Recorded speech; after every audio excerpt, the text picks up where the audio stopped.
Buenas tardes, soy Osiel Gilberto Rojas Cruz, estudiante del Tecnológico Nacional de México Campus Tehuacán de la carrera Contador Público. El presente video estará enfocado en la materia de análisis e interpretación de estados financieros, en donde abordaremos conceptos y conocimientos que establezcan y respalden la suma importancia que tiene el tener un buen análisis financiero de una empresa o de una entidad. El análisis de estados financieros es un componente indispensable de la mayor parte de las decisiones sobre préstamo e inversión al facilitar la toma de decisiones a los inversionistas o terceros que están interesados en la situación económica de la empresa. Sobre todo, cuando se desea realizar una inversión al convertirse en el elemento principal de todo el conjunto de decisión que interesa al inversionista o quien adquiere las acciones. Su importancia relativa en el conjunto de decisiones sobre inversión va a depender tanto de las circunstancias como del momento en el que se encuentra el mercado.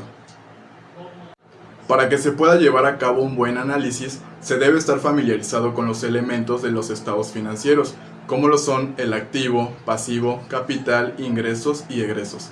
Recordando que un activo son todos los bienes y derechos que posee una empresa. Por su parte, el pasivo son todas las deudas y obligaciones que posee la empresa, las cuales pueden ser a corto plazo o a largo plazo. El capital refleja la inversión de los propietarios de la entidad y sus aportaciones más o menos sus utilidades retenidas o acumuladas. Los ingresos son cantidades que recibe una empresa por la venta de sus productos o prestación de servicios. Y finalmente los egresos son las salidas de dinero que una empresa debe pagar para acreditar su derecho sobre un artículo o a recibir un servicio. Y aunque estos conceptos no deben ser manejados con la profundidad con la que lo haría un contador, se debe saber qué es lo que representa cada cuenta en los estados financieros para poder realizar los cambios necesarios en la empresa, entidad o nuestro negocio.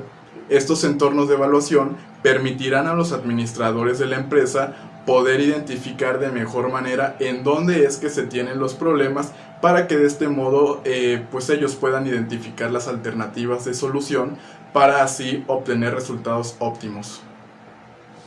Para poder llevar a cabo un buen análisis de estados financieros, debemos tener en cuenta otros conceptos como lo son la rentabilidad, endeudamiento, solvencia, rotación y liquidez. Por su parte, la rentabilidad tanto en el ámbito de las inversiones como en el ámbito empresarial podemos determinarlo como un concepto demasiado importante porque es un buen indicador del desarrollo de una inversión y de la capacidad que tiene la empresa para que ella misma pueda remunerar los recursos financieros que ha utilizado durante el periodo de ejercicio. Podemos diferenciar entre dos tipos de rentabilidad, que es la rentabilidad económica y la rentabilidad financiera. Por su parte, la rentabilidad económica hace referencia a un beneficio promedio de la empresa por la totalidad de las inversiones realizadas. Se representa en porcentaje y se traduce de la siguiente manera. Por ejemplo, si la rentabilidad de una empresa en un año es del 10%, significa que se han ganado 10 pesos por cada 100 pesos invertidos. La rentabilidad económica compara el resultado que hemos obtenido con el desarrollo de la actividad de la empresa con las inversiones que hemos realizado también para obtener dicho resultado. Por otro lado, la rentabilidad financiera hace referencia al beneficio que se lleva cada uno de los socios de una empresa, es decir, el beneficio de haber hecho el esfuerzo de invertir en esa empresa o en ese negocio. Mide la capacidad que posee la empresa de generar ingresos a partir de sus fondos. Por ello es que es una medida más cercana a los accionistas y a los propietarios que la rentabilidad económica. Entonces, para este concepto existen diferentes razones que nos pueden ayudar a nosotros para interpretar de mejor manera los estados financieros. Por consiguiente, tenemos las siguientes ratios financieros o razones financieras. Tenemos entonces el margen de utilidad, que es igual a la utilidad neta sobre ventas. Esta fórmula hace referencia en términos porcentuales a cuál es la ganancia después de vender el producto o prestar el servicio. Rendimiento sobre los activos es igual a utilidad neta sobre activos totales. Este ratio se utiliza para valorar el grado de rendimiento que se ha obtenido por parte de la gerencia de los activos bajo su control. Este es un indicativo para la sostenibilidad económica de la empresa. Por otra parte, tenemos el ratio de rendimiento sobre capital, que es igual a utilidad neta sobre capital total. Esta fórmula es la utilidad después de quitar todos los costos y gastos. son las aportaciones de los socios o de los dueños de la empresa, más las utilidades de ejercicios anteriores. Representa el porciento de la utilidad para los dueños por cada peso que aportan a la empresa como capital. También tenemos el ratio de ganancia por acción, que su fórmula nos dice que se calcula dividiendo la utilidad neta entre la cantidad de acciones en circulación. Esta podríamos decir que es una medida común que evalúa qué tan rentable es una compañía para sus accionistas. Y por último, la rentabilidad por dividendos. Esta se calcula, según la fórmula, dividiendo dividendos por acción entre el precio de la acción. Esto, en otras palabras, representa una medida de la productividad de nuestra inversión y generalmente indica cuánto dinero obtendremos en relación con cuánto dinero hemos invertido en una posición abierta. Continuando con los conceptos que le dan importancia e interpretación a nuestros análisis de estados financieros, tenemos el concepto de endeudamiento. Este concepto ocurre cuando nosotros como empresa solicitamos un crédito y debemos pagar ciertas cantidades de dinero que se hacen de manera periódica para cancelar el dinero que nos han prestado. Y si son varios créditos, es la suma de todas estas cantidades y también comprende todas las obligaciones de pago que hayamos contraído, ya sea con una persona, con el banco, con una empresa, una institución o cualquier organización. Entonces, el endeudamiento compromete parte de los ingresos que recibamos en el futuro, ya que tendremos que desembolsar una cierta cantidad para cumplir con estas obligaciones. En este caso, para este concepto, tenemos las siguientes razones de endeudamiento. Endeudamiento sobre patrimonio neto. La fórmula se calcula dividiendo el total del pasivo entre el total del patrimonio. Esto nos va a indicar la relación entre los fondos ajenos y los fondos propios. Por otra parte, el endeudamiento sobre activo total, la fórmula se calcula dividiendo el pasivo total entre el activo total. Este ratio se encarga de medir el porcentaje de los activos totales de una empresa que se financia con deuda. Continuando con los conceptos, tenemos el término solvencia. Este término hace referencia a la capacidad que tiene una persona física o una persona jurídica para hacer frente a sus obligaciones financieras a largo plazo. Es decir, esto se refiere a su capacidad para devolver actualmente o en el futuro las deudas que ha contraído o que planea contraer. Entonces, la solvencia es una herramienta básica para que de este modo sea posible que un acreedor pueda tomar decisiones sobre qué le conviene más para conceder financiación a la empresa o a la persona que lo solicita. Pero además es muy útil para poder conocer la situación actual de un deudor que actualmente ya está haciendo frente a sus obligaciones. Dentro de las medidas o razones de solvencia tenemos las siguientes. Como pueden observar en pantalla, está la razón deuda total. Este ratio financiero se encarga de indicar el porcentaje de fondos que se obtuvieron de los acreedores. Por otra parte, también tenemos la razón deuda a capital, que esta se encarga básicamente de indicar la cantidad de deuda que está utilizando la empresa para financiar sus activos. Y por último tenemos el multiplicador de capital, que refleja el apalancamiento financiero de la empresa. Pasando ahora al concepto de rotación, los ratios de rotación son una medida de los rendimientos que obtiene una entidad sobre sus activos en un determinado periodo de tiempo. Los ratios de rotación entonces son indicadores financieros que miden la eficiencia con la que una empresa o una entidad maneja todos sus activos. Entre los ratios financieros de rotación tenemos la rotación de inventarios. Esta razón, que pueden observar en pantalla, expresa el número de veces que se han renovado la existencia durante un periodo, que es normalmente en un año. Esto lo podemos determinar aplicando esa fórmula. Por otra parte, la rotación de créditos o cuentas por cobrar consiste en la proposición entre el total de ventas anuales a crédito y el promedio de cuentas pendientes de cobro, y se calcula como lo pueden observar en pantalla. De igual manera, tenemos la razón de rotación de activo fijo y rotación de capital de trabajo. El primero mencionado refleja las veces que se ha utilizado el activo fijo en la obtención de ingresos, mientras que el segundo, es decir, la rotación de capital de trabajo, pues este representa una relación que mide la eficiencia con la que una empresa utiliza su capital de trabajo para respaldar las ventas y el crecimiento de la empresa. Pasando al último concepto de la liquidez, este podemos describirlo como la capacidad de un activo para convertirse a dinero en corto plazo sin reducir el precio. El grado de liquidez es la velocidad con la que un activo puede venderse o de igual manera puede intercambiarse por otro activo. Cuanto más líquido es un activo, pues de este modo más rápido lo vamos a poder vender y menos arriesgamos a perder al venderlo. Entonces, el dinero en efectivo podemos decir que es el activo más líquido de todos, ya que este es fácilmente intercambiable por otros activos en cualquier momento en el que la empresa así lo requiera o lo necesite. Cuando se dice que un mercado es líquido, pues esto significa que en ese mercado se realizan muchas transacciones y por lo tanto será fácil intercambiar activos de ese mercado por dinero. En este caso, las medidas de liquidez son las siguientes que se presentan en pantalla. Razón circulante, que su fórmula nos indica que se debe dividir el activo circulante entre el pasivo circulante para que de este modo determinemos cuánto dinero tenemos de activo por cada peso de pasivo circulante a los que estamos sujetos. Por otra parte, la razón de prueba ácida se determina activo circulante menos inventarios entre pasivo circulante. Hará mención de cuánto disponemos de activos sin tomar en cuenta el inventario por cada peso de pasivo circulante a los que estemos sujetos de igual forma. Y por último, la razón de efectivo, que es efectivo entre pasivo circulante. Hará mención de lo que poseemos en efectivo por cada peso de pasivo circulante y si es que podemos hacer frente a nuestras obligaciones de esta forma considerando solamente esta cuenta. Es importante saber diferenciar entre lo que es la liquidez y lo que es la solvencia, ya que aunque parezcan términos muy similares, tienen una diferencia que las caracteriza una de otra, es la que se presenta en pantalla. Es decir, esta diferencia es que la liquidez es el potencial de la empresa para hacer frente a sus compromisos o deudas en un corto plazo de tiempo.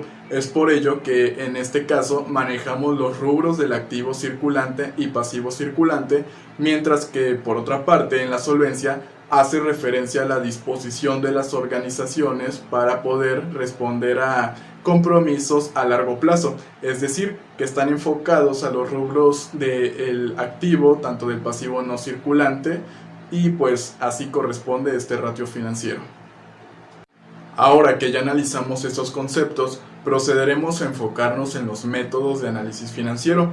Estos se consideran como aquellos procedimientos que son utilizados por las empresas para simplificar, separar o reducir los datos descriptivos y los datos numéricos que integran los estados financieros. ¿Y esto por qué? Pues porque lo hacen con el objeto de medir las relaciones en un solo periodo y los cambios presentados en varios ejercicios contables. El objetivo de los métodos de análisis, entonces, podemos verlo así, que es simplificar y reducir a través de los ratios financieros que ya fueron mencionados, los datos que se examinan en términos más comprensibles para estar en la posibilidad de interpretarlos y hacerlos más significativos.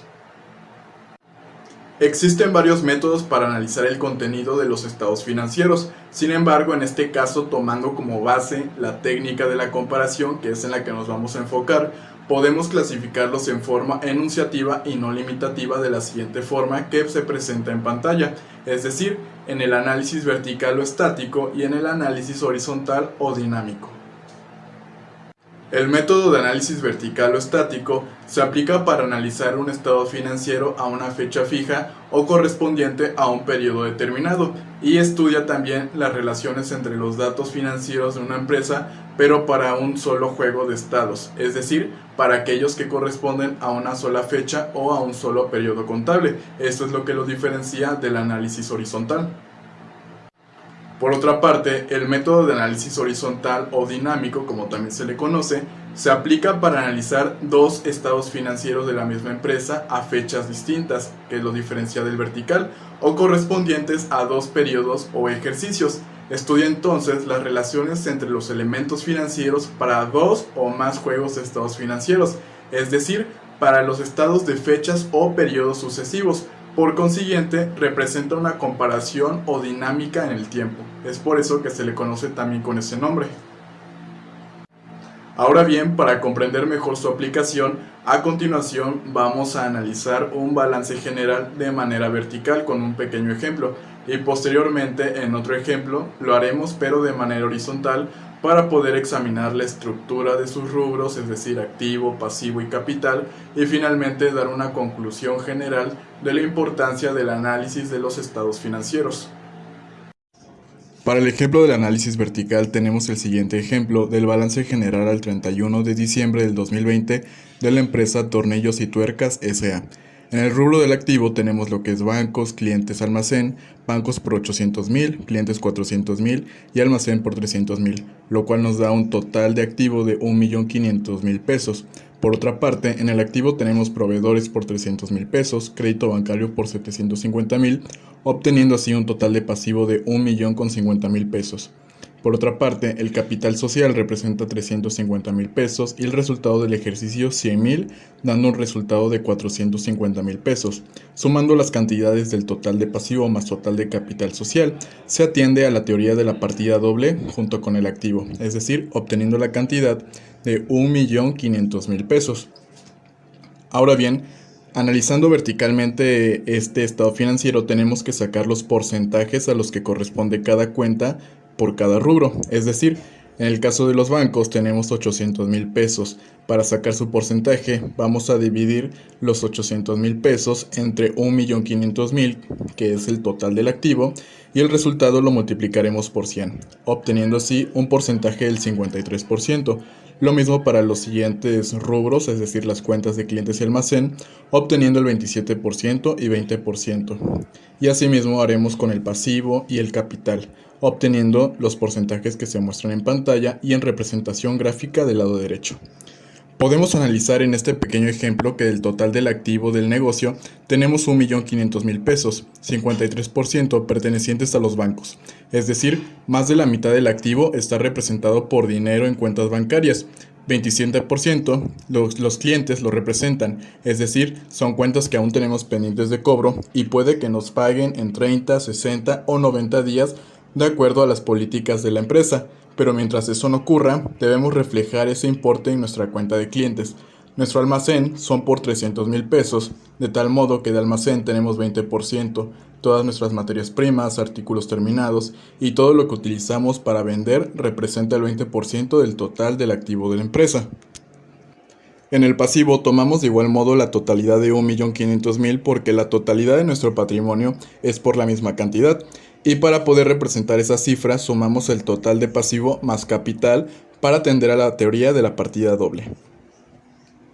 Del total de deudas, 20% son a proveedores por concepto de compra de mercancía. De todo lo que tenemos valuado en 1.500.000, el 50% lo debemos. Si estos 750,000 compramos parte de almacén y de esto nosotros vendimos una parte de la cual a nosotros todavía nos deben, quiere decir que se podría solventar la deuda con bancos que son por 800,000 pesos. Lo mismo ocurre con el capital social, donde representa el 23% del total de la empresa, es decir, 23% son aportaciones de socios, porque de algún modo todo lo demás ya es ganado o está representado en otras cuentas de nuestra contabilidad.